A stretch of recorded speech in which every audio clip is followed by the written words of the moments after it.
Hovifah bakal maju lagi di Pilgub Jatim. Kepsek SMK Lingga Kencana, ungkap perpisahan di luar kota sudah disepakati. Energi terbarukan net zero karbon Indonesia akan terwujud. Aktivitas Gunung Selamat meningkat, jalur pendakian ditutup.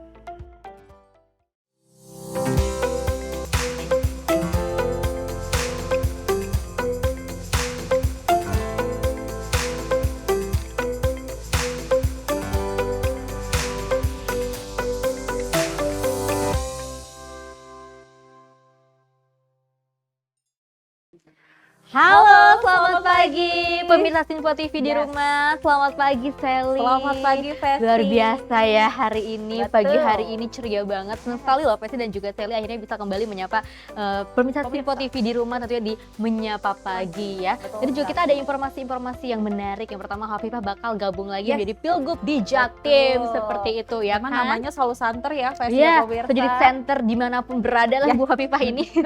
Keren banget Betul, gitu ya. betul, karena memang mengingat pilkada ini akan kita Berlangsung gelar. sebentar lagi Iya, seperti November itu. 2024 Iya, ya, Festi, belum ya. juga pelantikan Oktober, nanti juga akan ada pelantikan presiden dan juga wakil presiden seperti itu. Dan tentunya informasi-informasi menarik, terbaru dan terunik telah kami rangkum untuk Anda pemirsa di rumah. Bersama saya Festi Rahmadi Dan saya Sally Sregar. Ini dia Menyapa Pagi Sinpo TV selengkapnya.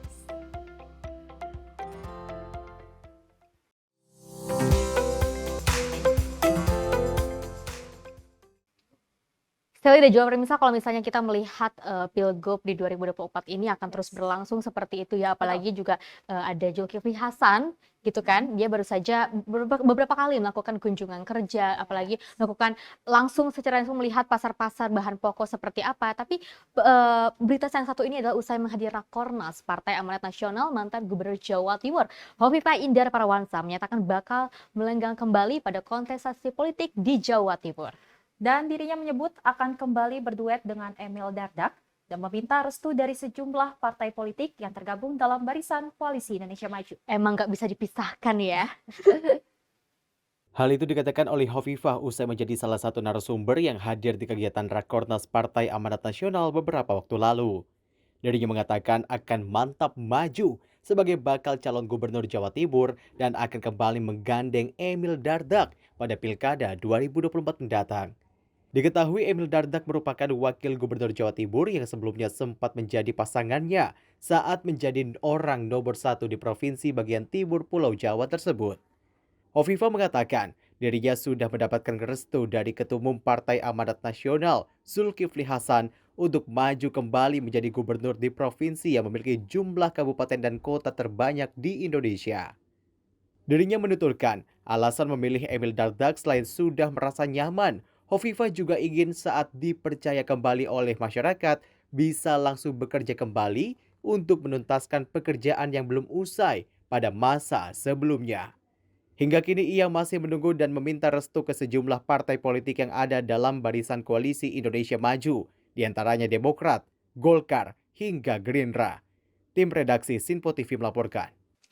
Ya pemirsa dan juga Sally ya, kalau bisa kita melihat Emil dan juga Hovifah Indar Parawansa ini seperti tidak bisa terpisahkan ya, sudah seperti perangkok kemana-mana bersama seperti itu ya. Bahkan ada pemilihan gubernur di 2024 ini mereka akan melakukan bersama lagi loh. Memang seperti dari Bu itu. Hovifah sendiri, Presiden pemirsa, dia menginginkan juga bahwa wakilnya itu tetap Emil Dardak. Betul, Jadi seperti meminta itu. dukungan juga dari Pada barisan halayak Koalisi untuk terus Maju. mendukung mereka berdua seperti itu ya. Dan kalau bisa kita melihat kinerja dari Hovifah Indar Parawansa ini memang banyak sekali masyarakat yang puas dengan kinerjanya, terutama dalam bidang peternakan loh. Ada 40,8 juta ekor populasi peternak yang sukses di Jawa Timur seperti itu. Dan yang satu ini, Sekjen Partai Gerindra Ahmad Bunyadi menyatakan saat ini Partai Gerindra bakal fokus untuk memenangkan Hovifah Indar Parawansa di Pilgub Jatim 2024. Dan memang sebelumnya Hovifah telah mendapatkan restu dari Ketua Umum Partai Amanat Nasional untuk melenggang di kontestasi Pilgub Jawa Timur.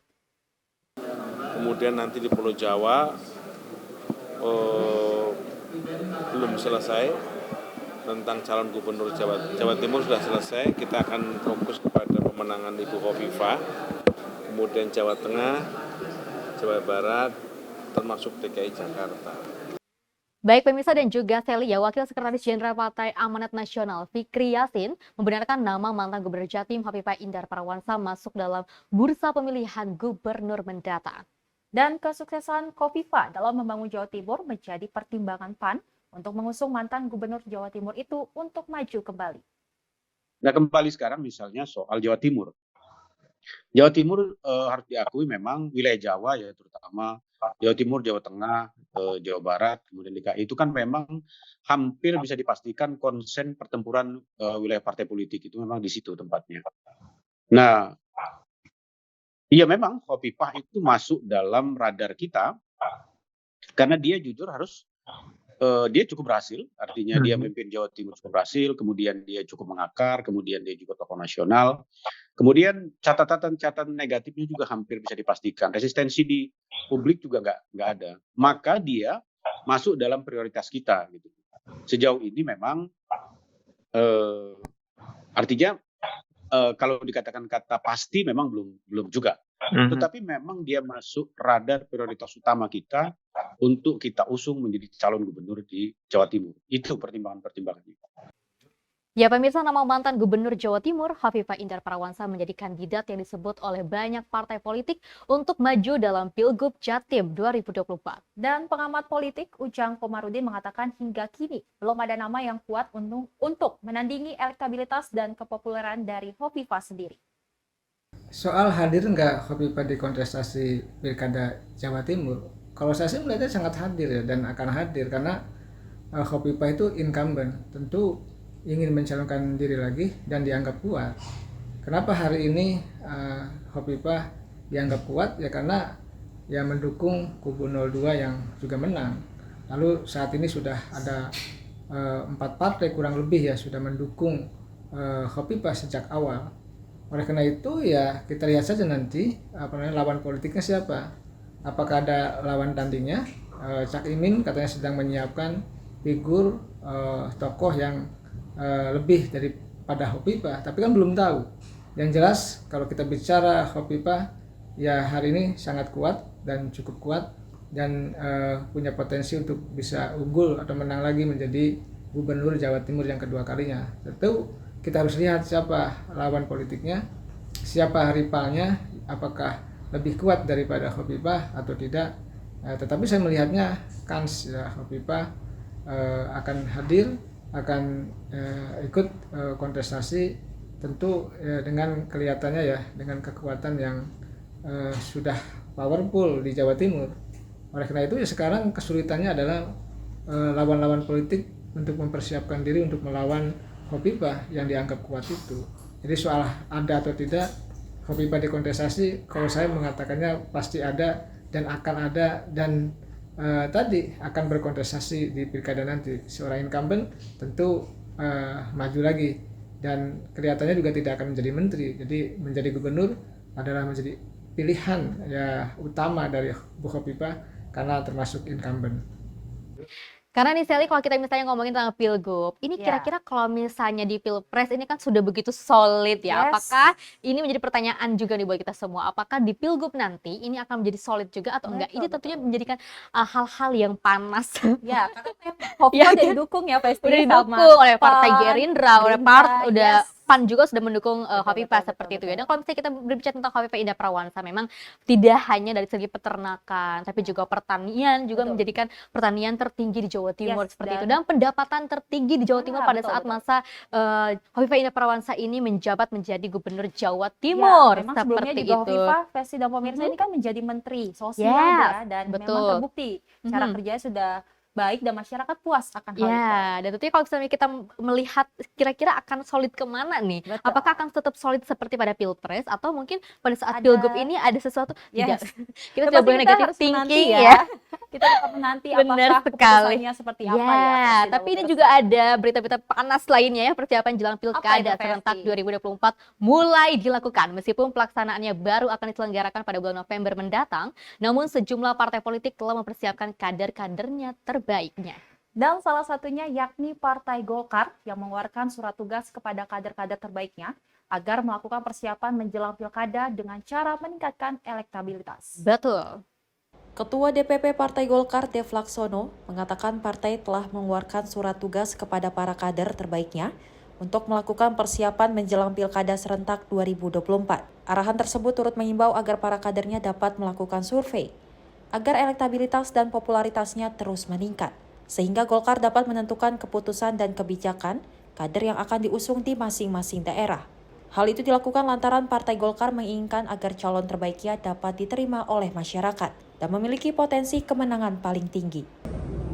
Untuk menghadapi Pilkada serentak di 2024 ini, Golkar telah mengeluarkan surat tugas kepada sejumlah kader-kader terbaik untuk melakukan persiapan menjelang Pilkada, yaitu dengan terus melakukan survei agar elektabilitas dan popularitasnya terus meningkat sehingga Golkar dapat menentukan keputusan dan kebijakan untuk siapa yang akan dipilih di masing-masing daerah di seluruh Indonesia. Kita inginkan adalah calon yang terbaik yang paling bisa diterima oleh masyarakat dan memiliki kemungkinan menang tertinggi. Tim Simpo TV melaporkan. Ya, Sally dan juga pemirsa ya, kalau misalnya kita melihat terkait dengan Pilgub ini, memang kan masih ada misalnya masih dipersiapkan seperti Ya, itu betul, ya. betul, betul. Gitu kan ada Hovifah Indah Parawansa Ya. dari yang didukung Betul, secara betul. langsung oleh Partai Gerindra dan juga Ya. PAN seperti itu ya. Dan ini juga ada Partai Golkar ya. yang sudah mengantongi nama-nama, Betul. kira-kira siapa sih nama-nama yang akan Betul, betul, langsung betul. menuju ke Pilgub 2024 Dan pastinya ini. Presiden pemirsa bahwa Golkar sudah menyiapkan kader yang terbaik ya untuk Betul, membangun daerah-daerahnya yang terbaik sudah masing-masing. melalui musyawarah, sudah Yes. diskusi seperti itu ya. Nampaknya pasti senang sekali ya untuk Ya membahas dong. kader-kader terbaik dari Golkar. Iya, karena aku penasaran banget kira-kira Ya, siapa betul. sih yang sudah dikantongi nama-namanya, karena kan ini pasti jadi teka-teki semuanya Yes. kan.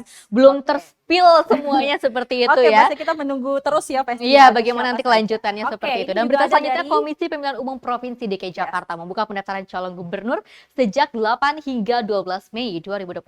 Dan Komisioner KPU Provinsi Jakarta Dodi Wijaya mengatakan bahwa pihaknya telah menerima konsultasi 4 pasangan bakal kontestan pilkada yang maju perseorangan atau independen. Komisi Pemilihan Umum Provinsi Jakarta telah menerima 4 pasangan bakal cagup yang sudah berkonsultasi melalui jalur perseorangan atau independen.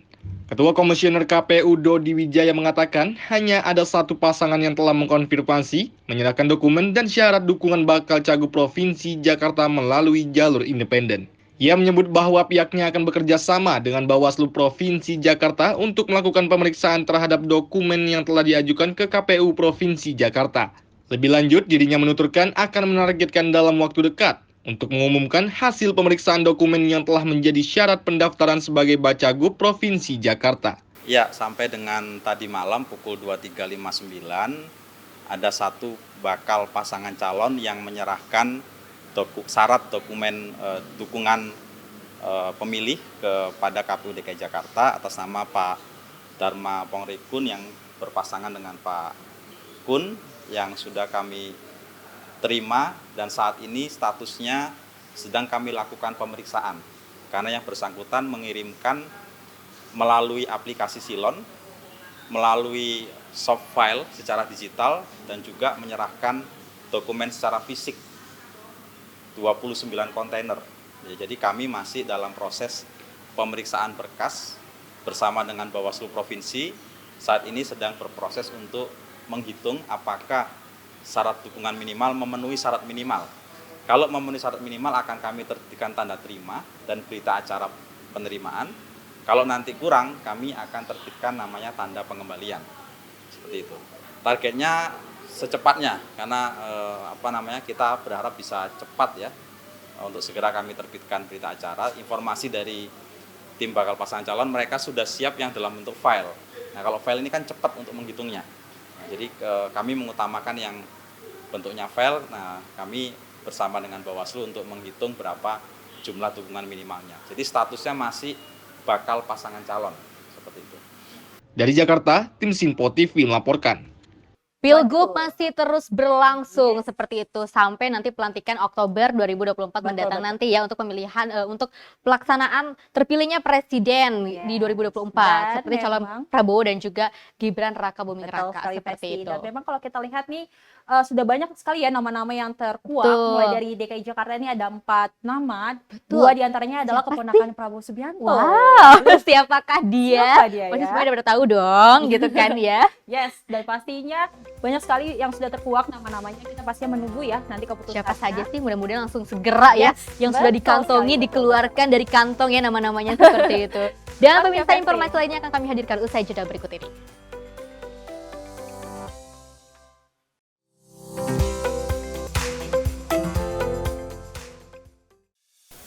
Apa kabar pemirsa? Senang sekali saya Sally Siregar dapat menjumpai Anda dalam Simpo Dunia Sepekan. Kami temani akhir pekan Anda bersama sanak saudara dan keluarga tercinta. Dengan sajian informasi yang unik dan menarik dari berbagai negara. Pastinya kami akan memberikan berita yang unik dan menarik yang kami rangkum dalam Simpo Dunia Sepekan. Jangan lewatkan Simpo Dunia Sepekan setiap Sabtu dan Minggu hanya di Simpo TV.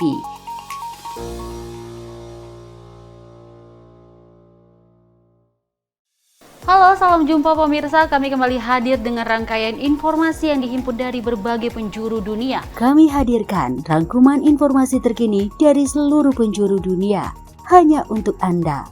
Informasi paling penting dan sajian berita menarik kami sajikan hanya di Simpo Dunia. Bersama saya Dewi Manik, inilah Simpo Dunia selengkapnya untuk Anda.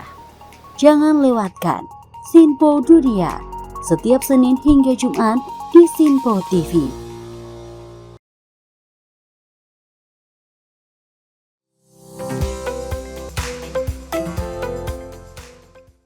Terima kasih Anda masih bersama kami dalam Menyapa Pagi bersama saya Pesi Rahmadi. Dan saya Sally Siregar. Dan pemirsa, korban kecelakaan bus rombongan SMK Lingga Kencana Depok telah dimakamkan di TPU Parung Bingung. Ada 6 jenazah yang dimakamkan berdekatan. Dan 6 jenazah tiba dan dimakamkan secara bergantian. Keenamnya terdiri dari seorang guru dan 5 murid SMK Lingga Kencana. 6 korban yang dimakamkan ialah Suprayogi, Intan Rahmawati, Robiatul Adawiyah, Mahesa Putra, Dimas Aditya, dan Intan Fauzia. Keluarga dan teman-teman para korban terlihat mengantarkan jenazah ke tempat peristirahatan terakhir mereka. Tangisan dan doa pun terus terdengar sepanjang proses pemakaman. Teman-teman para korban terlihat saling berpelukan sambil menangis. Wakil Wali Kota Depok, Imam Budi Hartono, juga ikut hadir di pemakaman tersebut. Ia datang bersama jajaran Pemkot Depok untuk menemui keluarga korban. Imam Budi Hartono pun menyampaikan bela sungkawa yang mendalam kepada keluarga korban dan berdoa agar keluarga diberi ketabahan. Sebelumnya kecelakaan tersebut terjadi di Subang, Jawa Barat. Sebuah bus Transputra Fajar yang membawa rombongan pelajar SMK Lingga Kencana Depok terguling sehingga menyebabkan 11 orang tewas. Kecelakaan itu terjadi saat mereka hendak pulang setelah mengikuti agenda perpisahan di Bandung. Tim Simpo TV melaporkan. Berita ini sangat sedih sekali ya Celia kalau misalnya kita melihat ternyata kita tuh kalau misalnya berkendara memang harus diperhatikan gitu ya keadaannya prima atau sudahkah gitu kan, prima atau belum prima kah itu keadaan mobil seperti itu kan ya, karena jangan sampai ini ada hal-hal terjadi yang seperti ini gitu ya yang tadi dibicarakan bahwa adanya kecelakaan hingga menewaskan 6 orang seperti 11 itu. orang 11 orang ya, 11 orang. Dan ada 6 orang tadi itu sudah dimakamkan berdekatan maksudnya seperti itu. Dan namanya ada ungkapan dari Kakor Lantas Polri, Irjen Pol Aan Suhanan, turun langsung ke lokasi kecelakaan bus yang membawa rombongan murid SMK Lingga Kencana asal Depok yang terguling di Kecamatan Ciater, Kabupaten Subang, Jawa Barat. Dirinya mengungkapkan dari tempat kejadian perkara, polisi tidak menemui jejak rem pada bus pariwisata dalam kecelakaan tersebut. Pasca kecelakaan maut yang menimpa bus pariwisata dengan rombongan siswa SMK Lingga Kencana asal Depok. Hingga saat ini kepolisian masih terus melakukan olah TKP untuk menyelidiki penyebab insiden kecelakaan tersebut. Selain melakukan olah TKP di lokasi kejadian, polisi juga melakukan pengecekan atas kerusakan kendaraan, baik itu kerusakan pada bus maupun mobil warga yang terkena imbas pada tabrakan tersebut. Jadi kalau kita lihat dari TKP yang ada, ini tidak ada jejak rem dari bis tersebut ya. Yang ada itu bekas ban ya, ban satu bagian diduga itu ban kanan, keadaan miring. Itu ada beberapa meter di situ, kemudian sampai titik terakhir di depan sana menabrak tiang listrik. Ini tidak ada jejak rem sama sekali. Artinya ini perlu kita selidiki ya, kenapa tidak ada jejak rem, apakah remnya tidak berfungsi atau pengemudi panik dan sebagainya. Ini perlu kita selidiki, maka kita olah TKP di sini nanti sampai tuntas ya. Setelah olah TKP di sini kita akan olah TKP dari kerusakan kendaraan, baik itu kendaraan Daihatsu Verosa ya, kendaraan bis. Nanti di situ akan kelihatan ya, dari bekas tumburan akan kelihatan kecepatan daripada bis tersebut ya. Setelah meninjau lokasi TKP kecelakaan, Kakor Lantas mengunjungi RSUD Subang tempat korban kecelakaan dirawat. Atas peristiwa tersebut, Irjen Pol Aan Suhanan pun turut menyampaikan duka cita yang mendalam, serta mengimbau kepada seluruh pihak yang berniat menyewa bus pariwisata agar lebih teliti dan mengecek terlebih dahulu perizinan dan kondisi bus. Tim Simpo TV melaporkan. Usai terjadinya kecelakaan di ruas Jalan Subang, Jawa Barat pada Sabtu malam membuat penjabat Gubernur Jawa Barat B. Mahmudin mengeluarkan surat edaran terkait study tour pada satuan pendidikan. Namun hingga kini Kepala Dinas Pendidikan Jawa Barat masih belum merespon saat dihubungi oleh tim Simpo TV. Penjabat Gubernur Jawa Barat B. Mahmudin mengeluarkan surat edaran study tour usai terjadinya kecelakaan bus di Ciater, Subang, Jawa Barat. Dalam surat edaran nomor 64/PK.01/Kesra tentang study tour ini, sekolah diminta memerhatikan kondisi kendaraan yang bakal digunakan. Surat edaran itu dikeluarkan pada Minggu 12 Mei 2024. Selain itu, surat edaran memperketat izin study tour yang dilaksanakan satuan pendidikan di wilayah masing-masing, salah satunya tidak dilakukan keluar kota. Pejabat Gubernur Jawa Barat juga mengingatkan pada musim liburan sekolah saat ini, pihak sekolah yang akan melakukan wisata maupun study tour untuk memastikan kelayakan kondisi bus. Dirinya juga peringati pihak bus agar rutin memeriksa kelayakan armadanya dan memastikan pengemudinya dalam keadaan prima dan fit. Tim Simpo TV melaporkan. Dan tentunya Sally dan juga pemirsa ya, dengan adanya kejadian seperti ini kita diharapkan pemerintah bisa merespon seperti itu ya. Betul. Apalagi kan dari Gubernur Jawa Barat juga telah mengatakan ini surat edarannya sudah ada loh, tapi dari Kepala Dinas sendiri belum ada respon seperti itu. Ayolah Pak Kadis untuk segera gitu untuk merespon hal tersebut agar hal ini bisa segera terpecahkan seperti itu. Dan dari Kepala Sekolah SMK Lingga Kencana, Saroji memastikan kegiatan perpisahan murid yang dilakukan di luar kota tersebut berdasarkan kesepakatan bersama yang disetujui dengan wali murid. Namun di sisi lain, salah satu wali murid SMK Lingga Kencana yaitu Fitriana mengaku acara perpisahan siswa-siswi dilangsungkan di Kota Depok.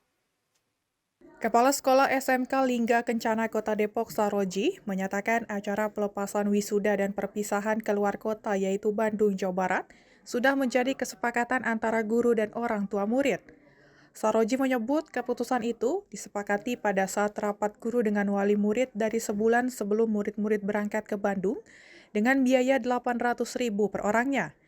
Saroji juga menambahkan tak mungkin jika pihak sekolah membuat keputusan sepihak tanpa persetujuan dari orang tua. Sebelum kita berangkat dan mewacanakan ke sana, itu kita rapat dengan wali murid dulu dan itu disepakati dengan wali murid.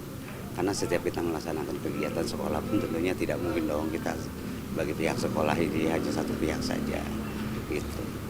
Kita ada rapat sebelum pemberangkatan. Sebenarnya ada nggak sih Pak dari pihak orang tua murid ini yang menolak Pak? Ya, secara umum enggak sih, secara umum enggak ya.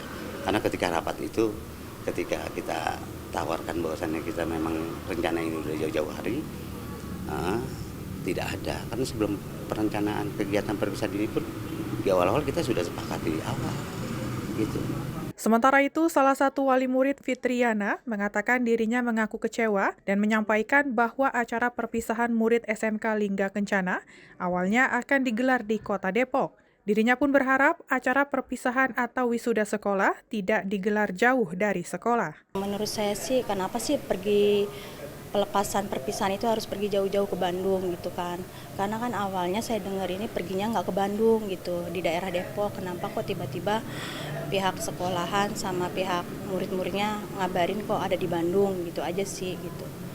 Tapi Ibu sendiri tuh menolak nggak sih Bu sebenarnya kalau misalkan wisuda ataupun perpisahan dari sekolah ini dilakukan di luar sekolah, bahkan jauh dari sekolah nih? Ya kalau menurut saya sih sangat banget menolak. Karena kenapa harus pergi jauh-jauh, kan daerah Depok pun luas, atau di aula atau di ya pokoknya tempat-tempat yang nggak harus keluar dari daerah Depok lah gitu. Saya berharap untuk permasalahan ini mudah-mudahan kedepannya tidak ada lagi yang pergi jauh-jauh untuk tur-tur kemana lah gitu. Saya berharap seperti itu. Dari Jakarta, Jihan Nabila, Robai Mutia, Sinpo TV melaporkan. Memang kalau misalnya kita ngomongin perpisahan sekolah, seperti perpisahan SD, SMP, SMA seperti itu ya kan kita pasti menginginkan sebuah momen yang luar biasa gitu. Momentum yang bisa menjadi ajang perpisahan yang baik, jadi kenangan sendiri menyenangkan seperti itu. Tapi sangat disayangkan hal ini bisa membuat kita malah bersedih seperti itu ya. Memang dari pihak sekolah sendiri bilang kalau memang sudah ada kesepakatan, namun ada salah satu wali murid bilang bahwa memang acara ini sebetulnya tidak perpisahan dilakukan di Subang gitu, maunya sebenarnya hanya di di Kota Depok Depok aja saja, gitu. betul. Tapi sebenarnya kalau untuk hal seperti ini kita dalam hal ini tidak boleh ada hal yang maksudnya saling menyalahkan seperti itu ya. Karena kan kita juga kalau misalnya mengenai suatu musibah kita kan tidak ada yang mau dan juga tidak ada yang tahu seperti itu ya. Dan kita menginginkan yang terbaik ya nantinya. Betul. Keluarga korban tewas dalam kecelakaan maut rombongan SMK Lingga Kencana Kota Depok tak bisa membendung kesedihan saat memadati kabar tewasnya anggota keluarga mereka. Desi Yulianti, yaitu siswi SMK Lingga Kencana, menjadi salah satu korban tewas akibat insiden kecelakaan tersebut. Dengan mata yang berkaca-kaca, ayah dari Desi, Simon, mengungkapkan sebelum kecelakaan dirinya sempat berbincang atau melakukan komunikasi sebelum akhirnya terputus karena sinyal. Pemirsa, saat ini saya sudah berada di kediaman salah satu korban dalam kecelakaan yang terjadi di turunan Subang, Ciater, Jawa Barat. Ini dari atas nama Desi Yulianti, siswa ataupun siswi dari SMK Lingga Kencana Kota Depok. Dan saat ini saya akan mewawancarai dengan keluarga, ini dari Bapak Saimun yang merupakan orang tua dari Desi Yulianti. Selamat siang Bapak. Iya. Pak, bisa boleh diceritakan kembali ini seperti apa Bapak menerima soal informasi kecelakaan tersebut nih Pak? Sangat kaget sekali ya. Terus kejadian itu saya nggak kira-kira, nggak duga-duga ternyata anak saya menjadi korban juga. Bapak mendapatkan informasi terkait kecelakaan tersebut ini sekitar jam berapa dan dari siapa nih Pak? Kira-kira jam 8:30 dari warga sekitar tetangga. Bapak sebelum kejadian, apakah dari saudari almarhum Desi ini memberikan pesan kepada Bapak? Misalkan ini kan kejadiannya pas Isya ya Pak ya, setelah makan malam. Ini apakah ada pesan yang diberikan dari almarhum Desi nih Pak? Terakhir pesan jam 17.30. Pesan dia lagi makan di area Gunung Tangkuban Perahu.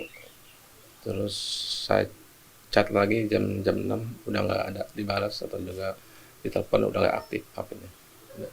Setelah Bapak menerima informasi soal kecelakaan pada malam hari itu, Bapak ini langsung ke sekolah atau gimana nih Pak? Langsung ke TKP, ngikut saudara langsung ke Subang. Ya. Nah, sehari-harinya Desi ini anaknya seperti apa sih Pak? Boleh diceritakan Pak? Dia anak yang baik, yang nurut bagi saya. Dan anak satu-satunya yang saya sayangi bagaikan harta kami. Ya, baik. Bapak, ini kan juga kita tahu bahwa di pemberitaan ini ada bus yang digunakan oleh pihak sekolah ini terbilang bus tua nih Pak, dan juga sudah tidak layak untuk jalan. Bagaimana perasaan Bapak mengetahui berita tersebut nih Pak? Ya sangat kecewa sih. Bisa yang tidak layak, pasti dipakai aja gitu. Ya. Tapi sebelumnya, sebelum dilakukannya wisuda di luar kota ini nih Pak, Bapak sebenarnya sebagai wali murid setuju nggak sih Pak untuk wisuda perpisahan anak murid ini tuh dilakukan jauh dari sekolah, bahkan jauh dari rumah nih Pak? Saya sangat tidak setuju ya. Tadinya kan guru bilang wisuda daerah Depok DTC. Terus jadinya kenapa dia langsung tempat di studi tour itu di Ciater gitu. Tapi Bapak kayak merasa kecewa nggak sih Pak ini dilakukannya di luar Pak? Kecewa, sangat kecewa sekali. Iya. Kan kalau wisuda itu kan harusnya ibu-ibu ya ikut ibu-ibunya, emaknya ngikut. Sekarang kan kalau ke jauh itu kan nggak ada yang ngikut gitu. Gitu. Sebelum kejadian nih Pak, Bapak merasakan ada firasat aneh ataupun yang nggak biasanya nggak sih Pak sebelum kejadian? Nggak ada, sama sekali nggak ada. Tadinya firasat ada sih kayak makan, tapi sangat lapar, tiba-tiba langsung kenyang, nggak habis tuh makanan saya berdua sama istri, gitu aja. Lalu sebelum almarhum ini dinyatakan meninggal Pak, ini sebelum kejadian juga apakah ada perilaku yang jarang dilakukan oleh almarhum nggak nih Pak? Nggak ada sama sekali. Iya. Bapak berarti untuk kedepannya nih Pak, harapannya dari pihak sekolah ini seperti apa nih Pak? Ya pihak sekolah sih ingin bertanggung jawab sih atas kematian anak saya, itu membantu meringankan beban untuk biaya macam pengajian tajiah gitu ya. Pak, ini kan Ananda almarhumah Desi ini kan lulus pada tahun ini ya Pak. Ini rencananya sebenarnya Desi ini ingin melanjutkan kuliah atau kerja nggak sih Pak? Itu sih anak saya sebenarnya udah kerja sih, cuman pas tur dia ikut temennya, udah kerja ikut saudara ya. Tapi sampai saat ini apakah sudah ada santunan yang diberikan dari pihak sekolah Pak? Santunan udah dapat, bukan dari sekolah, dari Jasara Harja udah kartu kredit apa namanya BJB. Oke. Bapak sebagai wali murid nih Pak, Bapak ini kan juga pro kontra Pak terkait perpisahan yang dilakukan di luar sekolah.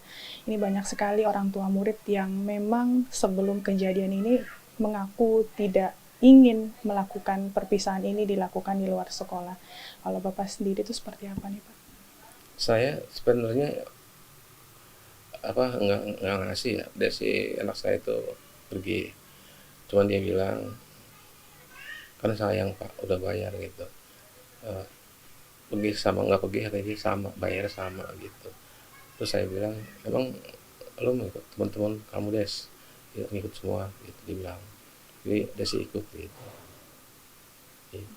Terima kasih banyak ya Pak sebelumnya ya Pak. Ini kami juga turut berduka cita ya Pak ya atas meninggalnya Desi Yulianti. Semoga almarhumah ini diberikan tempat yang paling atas sama Allah ya Pak ya. Oke. Demikian tadi pemirsa Simpo TV wawancara kami dengan keluarga korban atas nama Desi Yulianti, siswi dari SMK Lingga Kencana Kota Depok. Dari Depok, Jawa Barat, Nabila Mutia Robai, Simpo TV melaporkan. Karena memang kalau misalnya berita yang tadi itu ya, yang SMK Lingga Kencana ini memang sangat viral banget di mana-mana gitu kan. Sampai saat ini masih dilakukan sebuah penyelidikan seperti itu kan. Karena kan diduga karena adanya remblong seperti itu ya.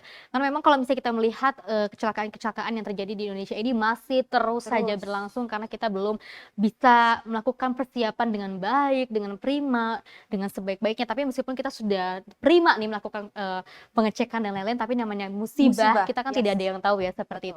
Dan seperti hal ini, sebuah kecelakaan terjadi di ruas Jalan Raya Sukabumi Cianjur, kawasan Bang Bayang yang pada Minggu 12 Mei 2024, dugaan sementara menyebutkan bahwa truk mengalami remblong. Hingga sore hari kedua, arah jalur itu mengalami kemacetan yang cukup panjang.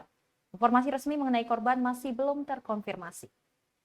Pada hari Minggu 12 Mei 2024, sebuah kecelakaan serius melibatkan truk terjadi di ruas Jalan Raya Sukabumi Cianjur, tepatnya di kawasan Bangbayang, Kecamatan Gebrong, Cianjur. Kecelakaan tersebut terjadi sekitar pukul 13.30 siang dan diduga disebabkan oleh remblong pada truk yang terlibat. Akibat kecelakaan tersebut, jalur di kedua arah mengalami kemacetan yang cukup parah hingga pukul 15 sore hari ini. Informasi resmi terkait jumlah korban dan kondisi mereka masih belum tersedia hingga saat ini. Dalam video yang viral di berbagai media sosial amatir, terlihat seorang anak dan seorang wanita dibopong oleh warga sekitar, yang mana terlihat warga mengelus muka anak tersebut yang diduga meninggal dunia. Keadaan mereka serta kondisi korban lainnya masih menjadi perhatian utama petugas dan masyarakat setempat. Menurut informasi, truk tronton tersebut menimpa pemotor. Tim penanganan kecelakaan dan petugas kepolisian dalam video terlihat sedang bekerja keras untuk mengatur arus lalu lintas dan menangani situasi kecelakaan. Sampai dengan saat ini belum diketahui info lebih lanjut mengenai korban maupun kronologi dari kecelakaan tersebut. Tim Simpo TV melaporkan. Kelly dan juga pemirsa, kalau misalnya kita melihat terjadinya kecelakaan di Bangbayang ini bukan hanya terjadi sekali loh, bahkan setiap tahun kalau Ada misalnya kita saja ya. melihat tuh ada saja loh kecelakaan Dan di Bangbayang ulang ini. lagi karena Iya, remblong lagi. remblong, truk yang remblong di daerah yang sama. Dan Betul. itu menjadikan sebuah apa ya namanya, ini mengapa nih selalu terjadi kecelakaan di daerah situ. Sebenarnya itu bukan karena tempatnya sih, tapi bagaimana kita harus mempersiapkan kelengkapannya gitu kan ya. Apakah remnya sudah stabil betul, gitu ya, pasti. gasnya sudah baik atau seperti apa gitu kan ya. Jangan sampai kita mungkin ada juga orang yang parkir sembarangan yang akhirnya membuat kecelakaan gitu ya Dari kan. supirnya sendiri juga harus dilihat ya Betul. untuk menjaga jam istirahat, makan Betul, juga, jadi biar tidak iya. mengantuk, Tidak ada terjadi kecelakaan seperti itu ya. Pemirsa, informasi lainnya akan kami hadirkan usai jeda berikut ini.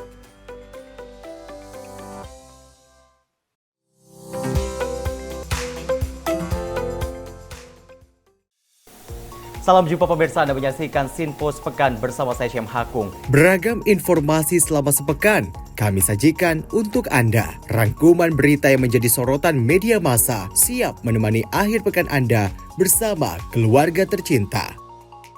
Bersama saya Syam Hakung, kita jelang informasi selengkapnya untuk Anda. Kami hadirkan Sinpo Sepekan setiap minggu pukul 6 pagi hanya di Sinpo TV.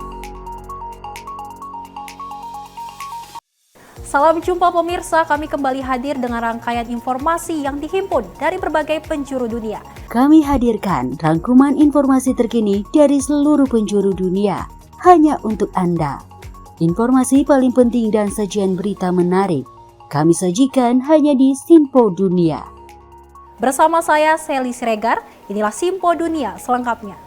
Jangan lewatkan Sinpo Dunia setiap Senin hingga Jumat di Sinpo TV.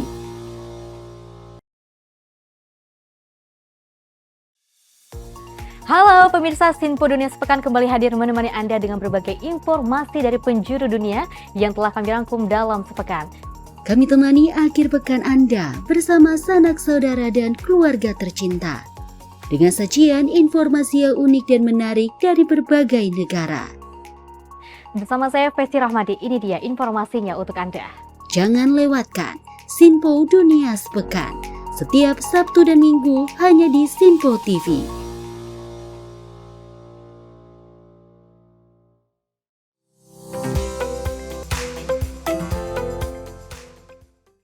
Ya, terima kasih pemirsa masih setia bersama kami di Menyapa Pagi Simpo TV. Oke, kalau tadi kan kita berbicara soal kecelakaan yang terjadi di Indonesia pada saat ini ada di Bangbayang, terus juga di Depok, di Subang, seperti itu kan ya. Dan tentu juga ini pasti masyarakat mengimbau kita untuk lebih hati-hati, sama halnya dengan Menteri Sosial Tri Risma hari ini yang mengimbau kepada pemerintah daerah yang mengundang pihaknya untuk rapat membahas fakir miskin tidak dilakukan di tempat yang mewah.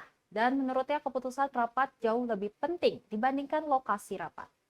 Merespon terkait soal adanya pemerintah daerah yang mengeluh tidak mendapatkan anggaran tambahan untuk rapat membahas data terpadu kesejahteraan sosial atau DTKS. Menteri Sosial Tri Risma hari ini menegaskan akan menolak undangan rapat jika digelar di hotel. Menurutnya tempat rapat dalam membahas berbagai persoalan kesejahteraan masyarakat tidak terlalu penting. Dirinya menegaskan hasil rapat jauh lebih penting bagi masyarakat. Lebih luas, Risma mengungkapkan pernah melakukan rapat di bawah pohon atau di tempat sederhana lainnya untuk membahas DTKS. Jadi tadi dasarnya, teman-teman dari daerah, teman-teman dari dinas sosial, saya menyampaikan, ada yang menyampaikan, karena Kemensos nggak kasih uang DAU untuk musyawarah kelurahan dan musyawarah desa. Mohon maaf teman-teman, kami uang kita pun terbatas. Kami tidak ada anggaran untuk ini. Kalau kami bagi, dari mana kami dapatkan uang itu? Menurut saya sebetulnya yang perlu kita lakukan adalah yang penting outputnya. Kita tidak harus, jadi kalau teman-teman daerah ngundang kami di Kementerian Sosial acara bahas fakir miskin di hotel, pasti kami nggak akan datang. Saya sudah awal masuk, saya sampaikan tidak ada acara di hotel, kita juga nggak boleh menghadiri acara di hotel. Karena kita membahas tentang fakir miskin. Jadi menurut saya ya sudah, mari kita belajar untuk bagaimana outputnya, bukan kemudian tempatnya atau snack konsumsinya, tapi outputnya yang paling penting. Bahkan saya kalau di daerah saya ngajarkan, saya rapat di bawah pohon, saya rapat di rumahnya warga, saya rapat di apa yang salah? Yang paling penting adalah keputusan itu. Dari Jakarta, Muhammad Farizal, Putia, Simpo TV melaporkan. Bu Risma, siapa sih yang ngelakuin rapat di tempat mewah itu? Coba dikasih tahu dong Bu ke saya gitu kan. Aku mau ikutan juga ke hotel kan, makan gratis ya. Spesial padahal kalau kita lihat ini kan membahas fakir miskin. Iya di gitu. tempat mewah. Tapi aku setuju banget loh dengan pernyataan dari Bu Risma ya. Sebenarnya bukan kita tuh tidak mempermasalahkan tempatnya, yang penting isinya bener Bu gitu kan. Menteri kita ini pernah rapat di bawah pohon. Sebenarnya rapat di mana aja tuh bisa loh, Sel. Entah itu kita misalnya di ruangan kerjaan gitu kan ya, di bawah pohon rindang sambil angin sepoi-sepoi ya kan. Kalau di hotel kan ada biaya lagi. Ada biaya kos lagi, anggaran lagi. Bener sih Bu Risma, ini tentunya untuk menjadikan kita lebih hemat lagi ya. Bener sekali. Dan pemirsa, informasi selanjutnya, pengamat energi terbarukan Agus Hermanto mengungkapkan pemanfaatan energi baru terbarukan di Indonesia saat ini masih di bawah 20% dan jauh tertinggal dibanding negara lain. Oleh karenanya, Agus menilai seluruh pihak harus bekerja sama untuk mewujudkan energi baru terbarukan agar berjalan maksimal dan dapat terwujud net zero carbon di tahun 2060 mendatang.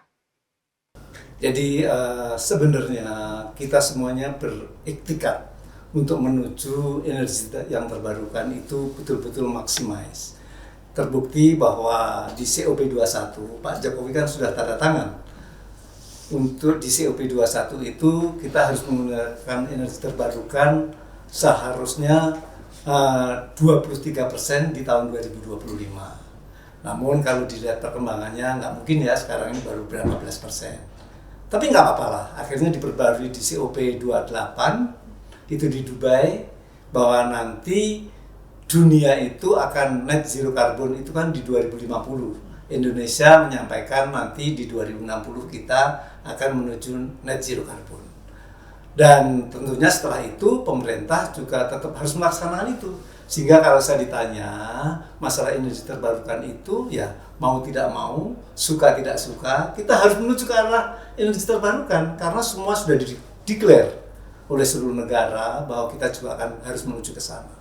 Ya memang Festi dan pemirsa, kalau kita melihat net zero carbon ini sangat bagus ya, karena memang kita akan menghadapi Indonesia Emas 2045 dan ini sangat mendukung upaya untuk Indonesia menuju ke sana. Dan pastinya perekonomian Indonesia juga meningkat akan hal itu. Betul. Dan ini sebenarnya masih banyak sekali orang-orang yang bingung terkait dengan energi terbarukan. Itu apakah energi yang baru dibuat kembali atau seperti apa? Sebenarnya kalau misalnya energi terbarukan itu adalah energi yang memang energi sudah ada, tapi ada hal-hal yang baru seperti itu. Bukan kita membuat energi yang baru seperti itu. Seperti itu pemirsa. Dan kita kalau misalnya melihat ya, energi terbarukan ini memang ada regulasinya untuk hal-hal bisa mendukung adanya korupsi menjadi meningkat seperti itu. Tapi itu tergantung dari bagaimana kita bisa menghadapinya seperti itu. Dan yang satu ini pemirsa, TNI Angkatan Laut Bandar Juanda berhasil menggagalkan upaya pengiriman terumbu karang secara ilegal melalui ekspedisi yang akan dikirimkan via udara ke Kota Batam di Kargo Terminal 1 Bandara Internasional Juanda, Surabaya, Jawa Timur. Sebanyak 8 box dengan total 81 kantong berisikan terumbu karang tujuan Malaysia itu berhasil diamankan petugas. Satuan Tugas Pengamanan atau Satgaspam TNI AL Bandara Juanda telah berhasil menggagalkan upaya pengiriman terumbu karang secara ilegal tujuan Malaysia. Kronologi bermula ketika Satgaspam TNI AL mendapat informasi bahwa terdapat paket yang ditolak dengan alasan mencurigakan karena diduga terindikasi mirip seperti hewan laut. Data dokumen barang yang merupakan makanan ringan atau snack ini berdasarkan hasil X-ray menyerupai benda hidup. Dikarenakan mencurigakan, pemeriksaan dilanjutkan dengan pengecekan secara manual oleh petugas bandara dan didapati boks berisikan terumbu karang yang berada dalam kemasan plastik beserta air. Petugas juga berhasil mengamankan satu orang terduga pelaku berinisial JJS berusia 27 tahun warga Surabaya. Satuan Tugas Pengamanan Bandara Internasional Juanda sebagai leading sektor dan koordinator pengamanan di lingkungan Bandara Juanda yang merupakan bandara enklave sipil telah berhasil menggagalkan upaya penyelundupan terumbu karang yang dilindungi ke Malaysia melalui Batam. Kita ketahui bersama bahwa penyelundupan terumbu karang memiliki dampak serius terhadap lingkungan hidup dan berpotensi merusak berkelanjutannya ekosistem laut. Dalam konteks program pemerintah yang berfokus pada konservasi sumber daya alam, penyelundupan terumbu karang menyebabkan kerusakan pada sumber daya alam yang bernilai tinggi dan dapat mengganggu keseimbangan ekologis di lingkungan sekitarnya. Selain itu, terumbu karang adalah habitat bagi semua spesies hewan dan tumbuhan laut yang penting dalam menjaga keseimbangan ekosistem. Tim Simpo TV melaporkan. Kita kalau misalnya melihat barang-barang ilegal yang terus tembus, itu kan harus jadi pertanyaan ya, siapa sih dalang di balik ini semua? Kok bisa gitu kan? Dan melihat Orang-orang penting ini membantu gitu. Orang penting seperti apa kira-kira? Dan pasti kita sangat mendukung yang melihat tadi juga telah berhasil menggagalkan terumbu karang dari Malaysia yang secara ilegal seperti itu ya. Dan pemirsa, peristiwa lainnya, jumlah korban tewas akibat banjir bandang di Sumatera Barat terus bertambah. Dari data Basarnas Padang Minggu 12 Mei 2024 tercatat ada 37 korban yang tewas. Banjir bandang itu melanda 3 daerah, yakni Kabupaten Agam, Tanah Datar, dan Padang Panjang. Kepala Basarnas Padang Abdul Malik mengatakan dari 37 kor dari jumlah korban tersebut, sebagian sudah dibawa oleh pihak keluarga untuk disemayamkan di rumah keluarga. Korban meninggal dunia sebanyak 34, diantaranya sudah teridentifikasi, dan 3 lagi masih proses identifikasi. Penghentian pencarian tersebut karena beberapa titik yang kena banjir bandang mengalami hujan deras. Berdasarkan laporan sementara yang dihimpun oleh BPBD Sumbar pada pukul 14 waktu Indonesia Barat, jumlah korban meninggal dunia di Kabupaten Agam sebanyak 19 orang dan 18 orang lainnya di Kabupaten Tanah Datar. Gubernur Sumatera Barat Mahyeldi Ansarullah mengatakan wilayah terdampak banjir bandang di Kabupaten Agam terdapat 4 kecamatan. Tanah Datar ada 2 kecamatan dan Kota Padang Panjang 1 kecamatan. Tim Simpo TV melaporkan. Informasi lainnya pemirsa, sebanyak 1.000 pendaki dikabarkan gagal summit ke puncak Gunung Slamet, Jawa Tengah. Hal itu disebabkan adanya peningkatan aktivitas vulkanik gunung. Summit ke puncak Gunung Slamet dibatalkan, total sekitar 1.000 pendaki batal muncak karena level gempa vulkanik yang meningkat, baik pendaki yang telah bersiap summit dari pos 4, Amanita via Guci dan juga via Bambangan, diwajibkan turun demi alasan keselamatan. Jalur pendakian ke Gunung Slamet ditutup hingga batas waktu yang belum ditentukan. Masyarakat diminta waspada, aktivitas gempa di Gunung Slamet, Jawa Tengah meningkat dalam sebulan terakhir. Pos pengamatan gunung api yang terletak di Desa Gambuhan, Pemalang, Jawa Tengah saat ini memantau Gunung Slamet secara visual dan instrumental. Gunung Slamet saat ini berstatus waspada atau level 2. Gunung Slamet adalah gunung api strato berbentuk kerucut yang mencapai tinggi 3.432 meter di atas permukaan laut. Tim Simpo TV melaporkan. Ya, Sally dan juga pemirsa, tadi kan juga ada bencana alam seperti banjir bandang, seperti itu, dan juga ada pendaki, ada 1.000 pendaki yang harus diharuskan untuk turun seperti itu ya, karena ada vulkanik yang sedang aktif seperti itu ya. Sudah level 2 ya, yaitu sudah level 2, sudah waspada seperti itu. Dan tentunya apa? Kalau ini harus diturunkan segera ya, karena memang ini supaya tidak ada korban yang terkena dari dampak tersebut. Baik, dan kalau misalnya kita melihat dengan adanya bencana-bencana alam seperti pendakian gunung seperti itu harus diperhatikan loh sebenarnya, bagaimana apakah aktivitas di gunung itu baik atau tidak gitu. Itu juga sebenarnya untuk penjaga-penjaga yang di sana itu harus bisa memberikan kewaspadaan gitu seperti itu, dan tentunya informasi tentang kewaspadaan akan hadir sesaat lagi.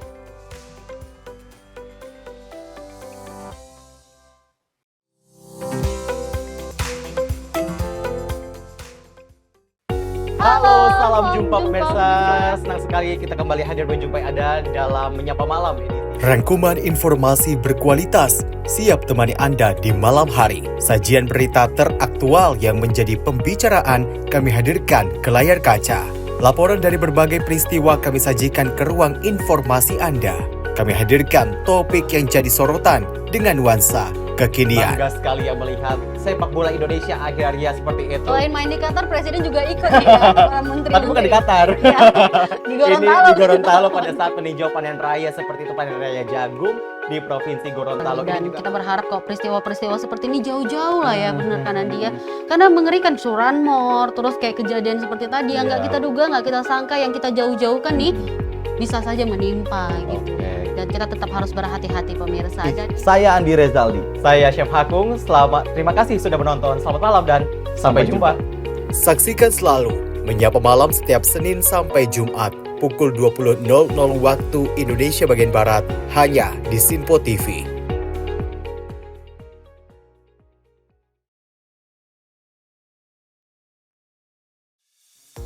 Halo pemirsa, apa kabar? Sinpo Dunia sepekan hadir memberikan update terkini peristiwa unik dan menarik. Kami temani akhir pekan Anda bersama sanak saudara dan keluarga tercinta. Dengan sajian informasi yang unik dan menarik dari berbagai negara. Bersama saya Dewi Manik, inilah Sinpo Dunia sepekan selengkapnya. Jangan lewatkan Sinpo Dunia sepekan setiap Sabtu dan Minggu hanya di Sinpo TV.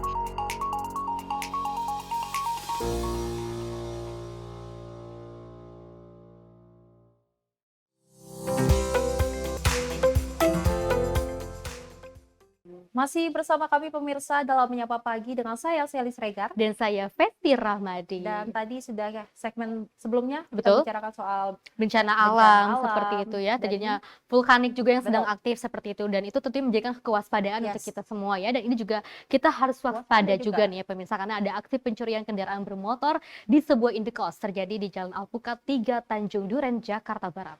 Pelaku yang berjumlah 2 orang menggunakan sepeda motor ini terekam jelas dari CCTV saat melancarkan aksinya. Inilah detik-detik aksi para pelaku komplotan spesialis pencurian kendaraan bermotor saat melancarkan aksinya di sebuah indekos di Jalan Alpukat 3 Tanjung Duren, Jakarta Barat.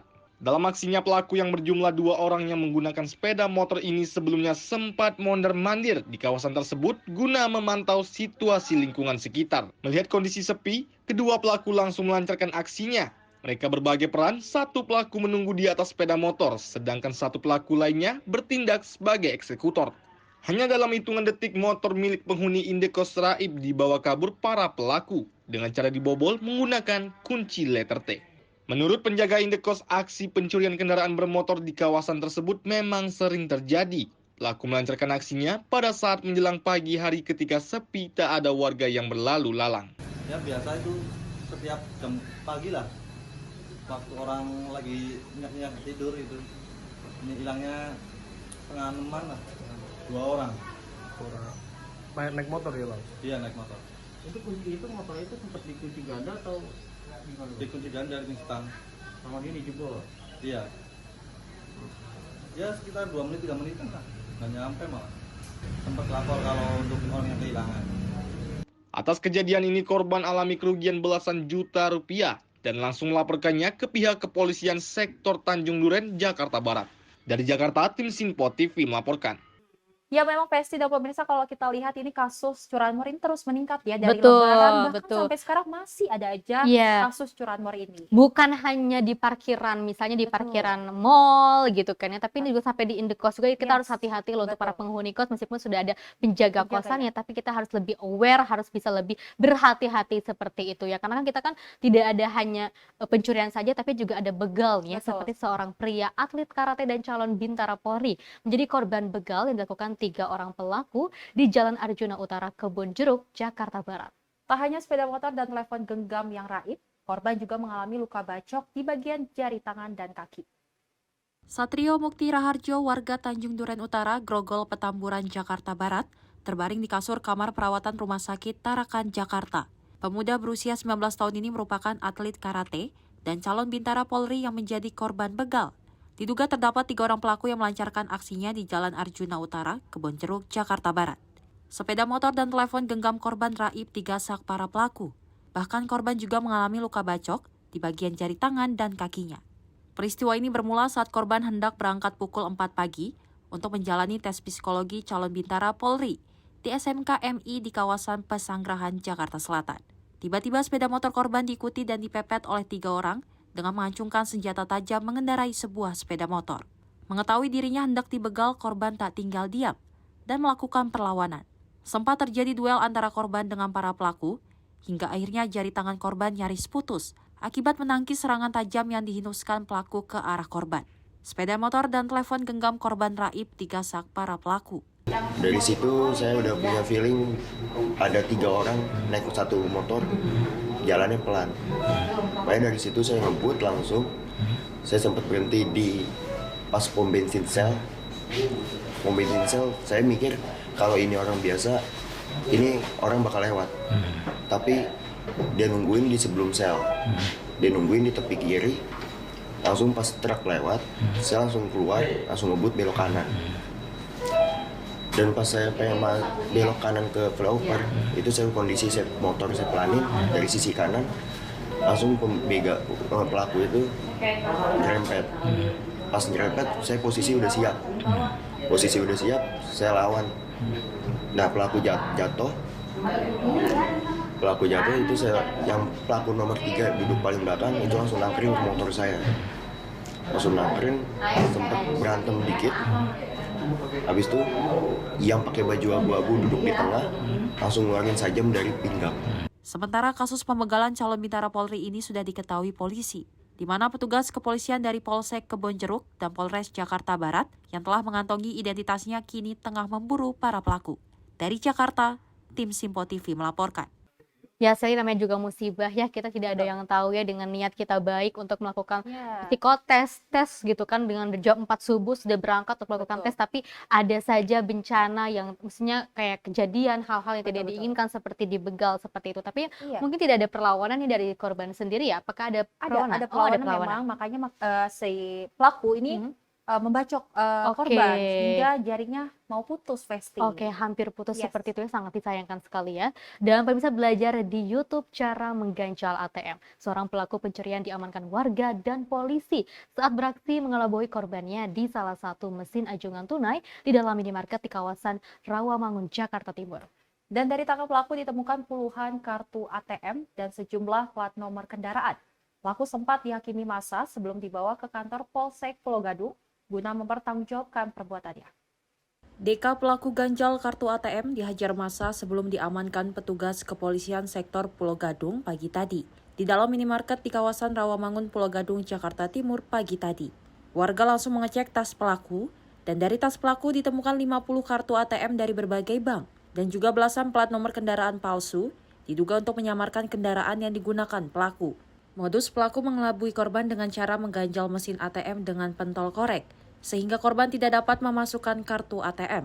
Dan pelaku berpura-pura membantu korban dan langsung mengambil kartu ATM milik korban yang sudah dihafalkan nomor PIN ATM korban dengan mengganti kartu ATM yang dibawa pelaku.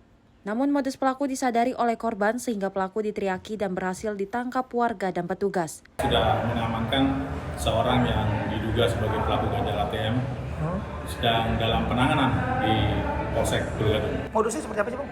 Ya, mereka diduga pelaku mencoba memasukkan pentol korek, ya, korek api itu, batang korek api ke dalam lubang ATM sehingga masyarakat yang akan melakukan transaksi di ATM kartunya tertelan. Gitu ya, Bang? Ya, begitu. Sehingga pelaku dari belakang si korban menawarkan untuk membantu. Namun pada saat membantu ternyata si terduga pelaku ini mengganti kartu ATM dengan kartu ATM lainnya. Gitu. Bang, ada himbauan nggak, Bang, buat masyarakat kalau menemukan hal-hal seperti itu, Bang? Ya, betul. Jadi kami dari Polsek Pulau Gadung memberikan himbauan kepada masyarakat manakala ditemukan gangguan di mesin ATM pada saat bertransaksi, jangan semudah itu menerima tawaran orang lain untuk bisa membantu. Lebih baik hubungi call center daripada bank tersebut. Saat ini pelaku diamankan dan diperiksa oleh tim Baser Polsek Pulau Gadung. Pelaku mengaku baru 2 kali melakukan aksinya dan tidak memiliki jaringan atau dirinya belajar modus ganjal ATM dari tayangan di YouTube. Dari Jakarta, tim Simpo TV melaporkan.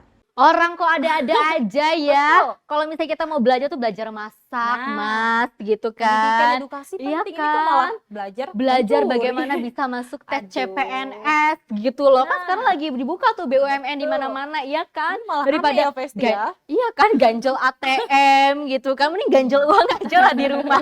Biar nggak kemana-mana gitu kan uangnya. Kadang orang-orang tuh kalau misalnya untuk belajar, kita sebenarnya untuk YouTube itu atau misalnya aplikasi-aplikasi untuk media belajar ini sangat banyak sekali disalahgunakan seperti Betul itu ya. sekali.